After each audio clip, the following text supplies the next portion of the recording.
So moving into our producer case study now from Henry Goode. Henry has lived and worked full-time on the family farm for the past 9 years with a main focus on merino sheep. Now 5th generation on Baruka with his fiancée Alana. His passion is in breeding true modern merinos with high production and welfare outcomes. Henry's dedicated breeding management strategies include 16 years no mulesing, 6 months shearing, ewe and lamb joining and high lamb survival. Henry's also a member of the Sheep Connect SA Producer Advisory Panel. So we'd like to thank Henry for joining us today, and I'll hand you over to him. Thanks, Henry. Yeah, thanks, Emily. Happy to be talking today. Done it a couple of times here now, I think, or at least once anyway, so it's all right, been roped into it. So today I'm just talking today on how we've been able to increase our stock numbers, or mainly sheep numbers, in the last few years. We've bought a bit of land and expanded our farm area, so mainly talking about what we do on the farm and how we've done that. Obviously work and manage a family farming operation at Kingston, 15 kilometres south of Kingston, halfway between Robe and Kingston, really, on the coast.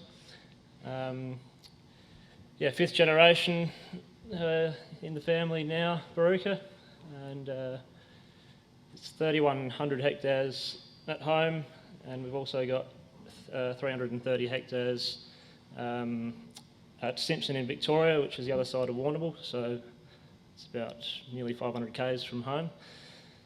Running it with my parents, Dean and Prue, and I've got a brother, Tom, who's also on farm. He does a lot of the machinery, seeding, spraying side of the business, and a younger brother, Will, who's not on the farm at the moment, but he's always got a keen eye on what's going on. And a couple of farm hands that help us out too.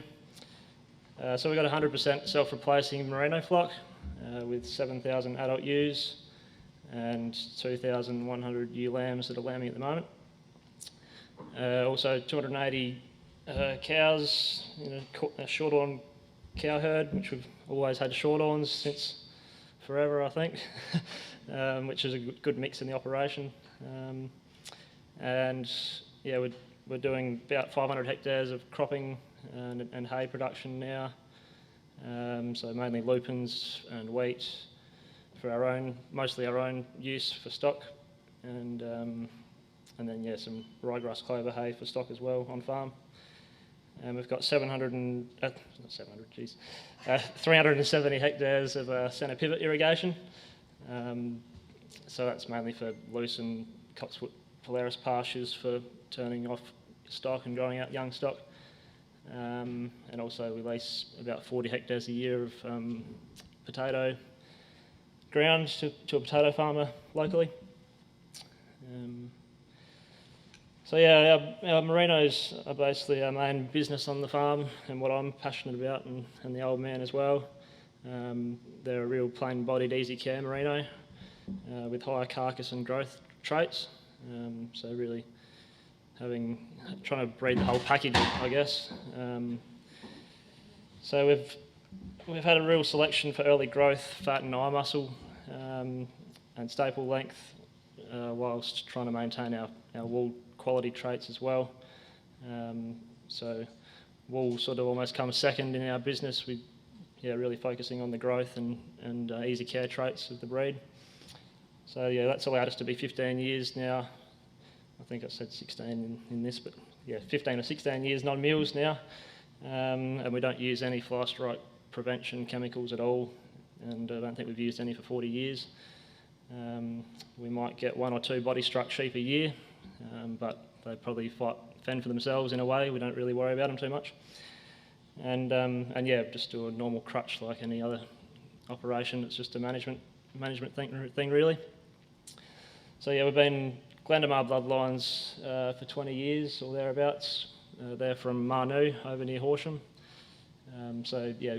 Glendamar multi-purpose merinos is what they stand for, and they've been selecting for ASBV traits since their inception. Really, they were one of the founding studs which helped develop ASBVs, so highly measured animals. We've been 6 months shearing for around 6 years, and we made that decision based on we were cutting too long a staple, and our wool broker basically told us that we should look into it, and we'd been thinking about 8 months shearing for a little while and worked out that our management just wouldn't fit our system. We'd be shearing at the wrong time of the year, so we went straight to 6 months shearing and haven't looked back. And we average around 65 to 70 mils for 6 months, depending on season and time of the year. We shear in November and May each year, and we lamb in mid-June, so we're trying to shear early enough in May to avoid too much trouble pre-lambing. And we're finishing our weather lambs to around 22 to 24 kilos carcass to the trade before they cut their teeth. We'd like to grow them out heavier than that, but as we're getting more numbers, there's more mouths on the paddocks to look after, so it's a good challenge. And joining ewe lambs has been another challenge which I really enjoy. I've done it for 4 or 5 years now. Had a year off in between along that road, but lots of exciting opportunity in that space for us. And our adult ewes have averaged 120% lambing in the last 3 years with a 86% fetus survival. So lamb survival has been a big part, a big focus of mine, really striving to increase our survival through more paddocks and subdivision, getting the mob size down lower so there's less mismothering and things going on at lambing time. And then having the right fur in the paddocks at lambing and lifetime ewe management principles and things like that, which have all helped. We've bought a couple of properties in the last couple of years, and so the home block was 2,772 hectares a couple of years ago, and 625 mil rainfall area. And at the time, land values were sort of skyrocketing a bit, and there was some properties around home that were for sale, and we sort of did some figures on them and couldn't work out how we could pay them off at that stage. And they were always going to be sort of breeding blocks at home, and we worked out that we could be evaluating our younger stock and growing them out to heavier weights and producing more through the stock we already had. So, probably the old man, I think he drove up every road in Victoria south of the Hamilton Highway, I think, for a couple of months, and he came across, worked out that the dairy area across there has been pretty depressed the last 10 years, and the lamb prices haven't really gone up a hell of a lot in that time. So we worked out that a 1,000 mil rainfall long growing season block would suit that, growing out younger stock, and also the ability to destock our breeding farm at home, and destock in the spring, get the young stock off there, and then they're basically on the truck on their way to a lot of markets in Victoria. A lot of our stock go across there. I think there's 6 abattoirs within 100 k's of the Simpson block. We bought that, and then only recently this year we bought 300 hectares at home, which is a neighbouring block, which was basically a no-brainer for us. It's on our boundary, and that will serve as more of a breeding block for increasing ewes, and so that's all been good. So now we've got 3,372 hectares. So obviously had to work out a way of increasing our numbers to stock these couple of places, and in 2019 we retained all our weather lambs and trucked them over there to grow out heavier, which was 3,500 at the time, and we also retained all of our calves to grow out to 400 kilos to a feedlot weight situation. That year didn't really we didn't have that much success over there. We had quite a lot of issues with ryegrass staggers, and being a dairy farm, pretty much it was turned into one big paddock. There was 99 paddocks or thereabouts on the farm with 3-wire electric fences, and yeah, the sheep pretty quickly learnt that they weren't going to respect those fences. So a lot of issues with trying to manage the place as one big paddock, really. So yeah, we've been fencing it up a lot. Now got it into about 12 paddocks where we can get a bit of a rotation going. Yeah, last year we retained an extra 500 ewes at home to increase our numbers a bit to 7,000 total ewes. And then this year we've joined 3,100 ewe lambs at 8 months old. And so we've basically increased our lamb numbers from 7,000 to 10,500 in a couple of years through that. Ewe lambs, yeah, we've joined for the last 4 of the 5 previous years, and had some pretty varying results with it. We scanned 94%. I think that was the first year we actually joined ewe lambs, which probably exceeded our expectations a bit, and down to as low as 55% in some years.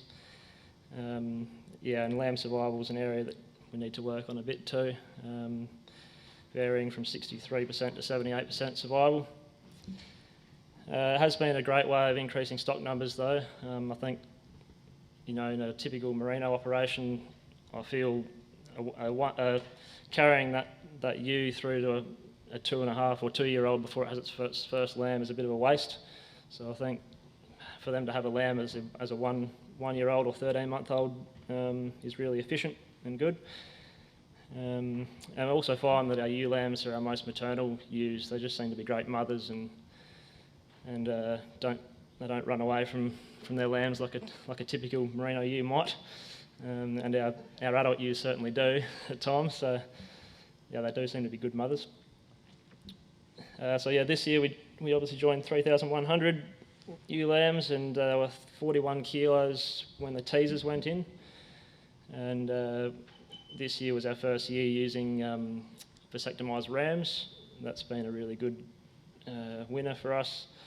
We had been using testosterone injected wethers for 4 or 5 years, and we just weren't seeing the benefits of it really.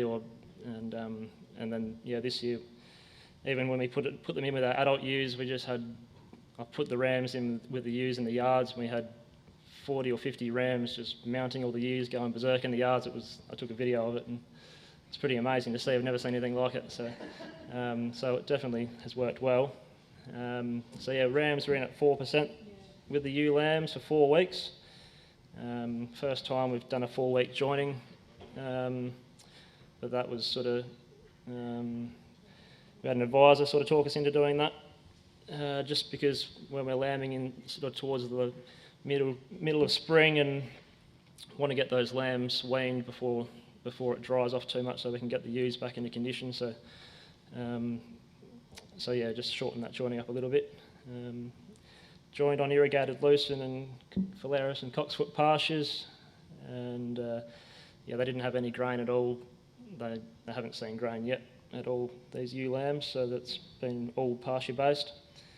And yeah, 46.5 kilos at rams out, so they put on 130 grams per head per day for that joining period. So been on a rising plane, which is good. Yeah, we've been doing a Campivax at teasers in and rams out. So yeah, this year we scanned at day 90 for multiples, and they scanned 89%, with 68% of those in lamb. So the ewes that were in lamb, there was 1.32 lambs per ewe, which I thought was quite good, but obviously 32% dry, which could be a reason because of the shorter joining maybe. And Jason said today, well, I probably would have got a lot more in lamb if we'd done a 5-week join, so it's weighing up the positives and negatives, I suppose. So yeah, 2,800 extra fetuses on board. So they started lambing on the 3rd of August for 4 weeks. so they've nearly finished now. And the average mob size of the twins was 60 ewes and 100 single ewes in each paddock. And the survival is looking pretty good so far. And yeah, aiming for 80% plus survival would be nice. So it would be nice to mark 2,200 lambs.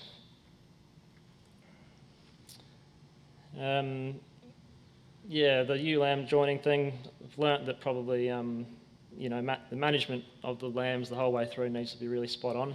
You know,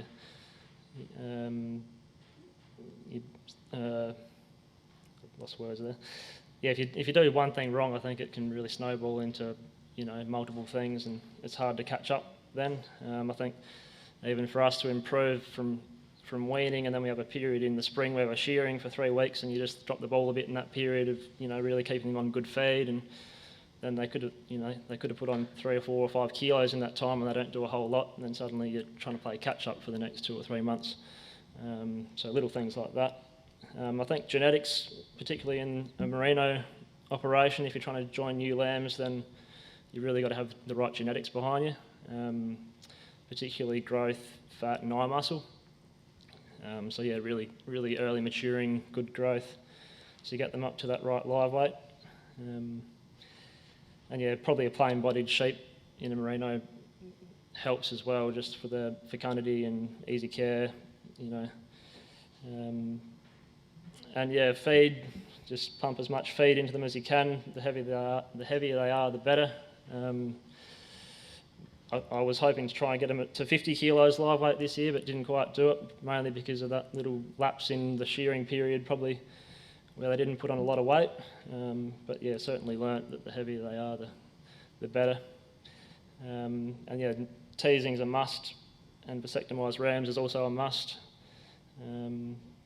And yeah, rams in at a high rate of, like we've heard today, 3+% or 4% we use. And yeah, joining on green feed, or if you don't have available green feed, then flushing with lupins or beans, a high protein source, is a must as well. So yeah, that's a pretty brief overview, but yeah, any questions? Thanks. That's great, thanks Henry. Oh, we've got a question from Elkie, I can see. I think it's Elkie, yes. Yeah, thanks Henry. You mentioned that your ewe lambs were the most maternal. Do you think that's genetics, and have you been sort of selecting, you know, on mothering ability or anything like that, or can you know, what's the explanation for that, do you think? Yeah, I don't know, it's probably pretty hard to work out really. Yeah, certainly haven't been selecting for mothering ability. It's not really a thing that's been selected on too much in the merino game, and I know our stud master hasn't really gone down that path so much yet, but yeah, whether some form of genetics plays a part, I'm not real sure. Someone else might be able to answer it a bit, but sorry, Oki. Henry, I thought you sell all the ewes that don't lamb, so that's selection anyway, isn't it? Or don't rear a lamb? Yeah, well, yeah, we do. Yeah, every ewe on the farm has to have a lamb each year, so we cull it at scanning, and then cull and wet and dry the ewes at marking, and cull then as well. So yeah. What's the age you use now, the older ones, Henry? Like, you got good numbers, you're keeping the young ones coming through, so what are you culling at?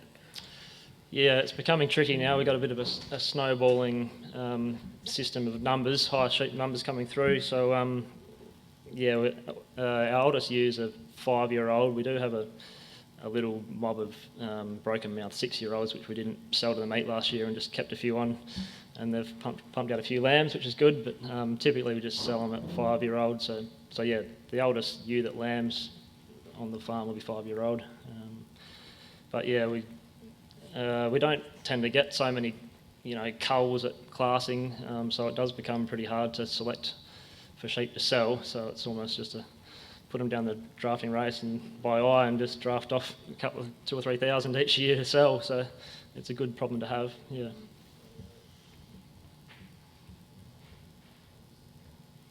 Any other questions for Henry? I had a quick one for you, Henry. Is there any sort of pinpoint in your learning curve that you've done something that's really made a real leap forward for your property? Yeah, for sure. And Dad's probably got more to add about it, but probably 10 years ago, well, I've been on the farm 9 years and didn't know a lot about, breeding sheep and things, and probably Dad wishes he knew what he knows now 30, 40 years ago with, I came back and did lifetime ewe management, and that was just a massive, learning curve, and then we started scanning for multiples, and, each year we probably increased our lambing percentage by 10 or 15%. We're probably marking 80% lambs 10 years ago, and now we're 40% better than that. And so, yeah, certainly those sort of programs have helped, and yeah, just always striving to do new and innovative ideas, and that's probably stemmed from Dad, doing innovative things 20 years ago when he switched to this bloodline, because for 10 or 15 years, a lot of the neighbours and stuff thought, well, what are we doing over there with our sheep that don't cut much wool and not mulesing and things like that. And now a lot of people are sort of thinking, oh, that's not a bad idea. It's got a bit of merit, so it's good, yeah. Excellent. Thank you. All right, if there's no other questions for Henry, please join me in thanking Henry for his time today.